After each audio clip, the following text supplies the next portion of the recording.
I'm getting ready to put my steering in, and I've got to come from my steering angle up under the dash through these double U joints, and then I'm going to go down here, and then it's got to go through another double U joint to go back straight to the front axle. Okay, Sadie wants to be in my video again, so here's what my steering is going to entail here. This is where the piece comes down from the dash. There, and we're going to have the angle. These are Borgeson U-joints, and they'll take up to 70-degree angle. And then I made these mounts here. These are Fafner, well, they're, it says Timken, the first ones I ordered, but they're the other ones I got were Fafner. They're the same thing.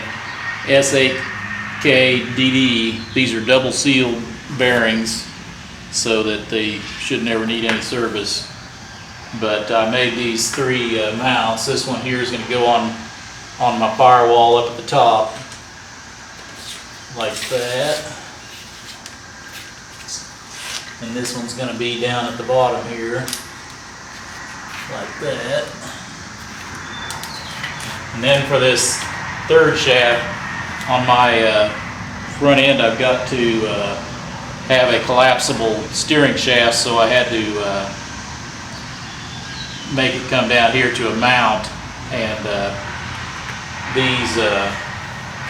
I made this mount that takes two bearings to hold this to take care of the axial thrust that's going to be, or angular, whatever it is, thrust that's going to be on the bearings. And can't get her together, but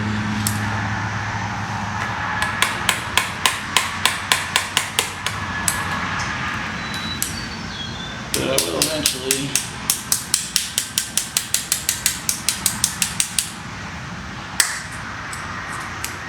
Yeah, there it goes in, and the next one slides in, and then you hold it with a snap ring.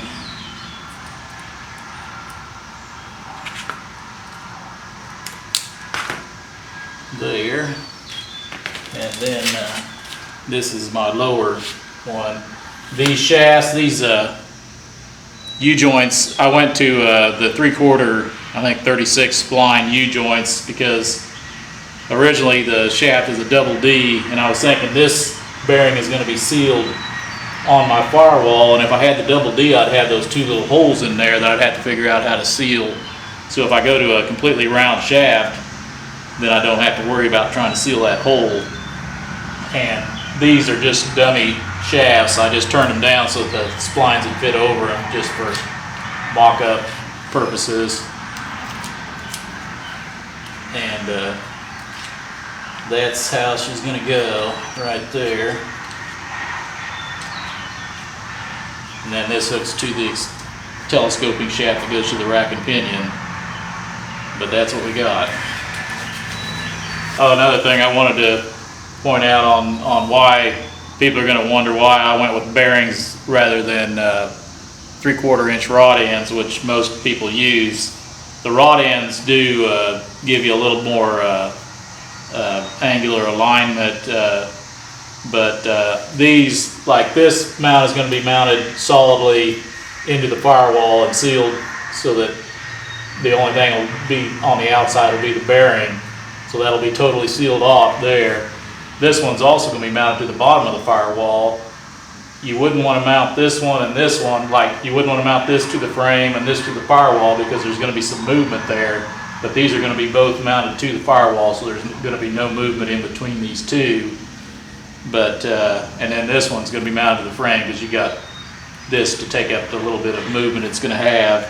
But the reason I went with bearings over 3/4 rod ends is because the bearings are going to be a lot more smoother. The rod ends may be easier to put on and all that, but the bearings are going to give you a lot more smoother feel to your steering. And that's basically the only reason I did it.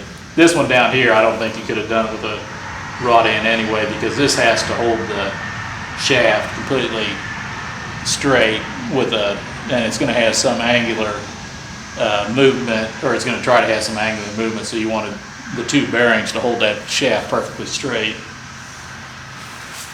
I've got the rack mounted on the axle for anyone who's been following along, which means I've got to have an expandable steering shaft. So this one is made by Flaming River, and I think it'll do the job pretty well. It collapses 3 inches,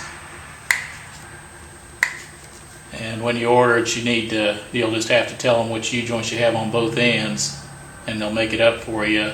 The only thing I think I might maybe add is a grease zerk in here, because it's greased right now, but you know, driving down the street, it ain't gonna stay greased very long.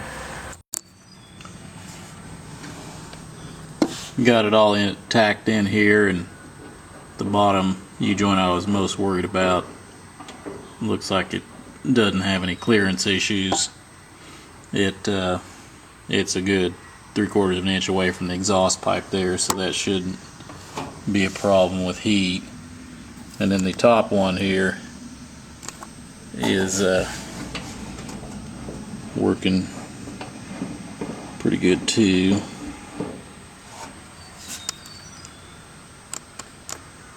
And I just got the brackets just tacked on right now, just to try to get it all in the right place.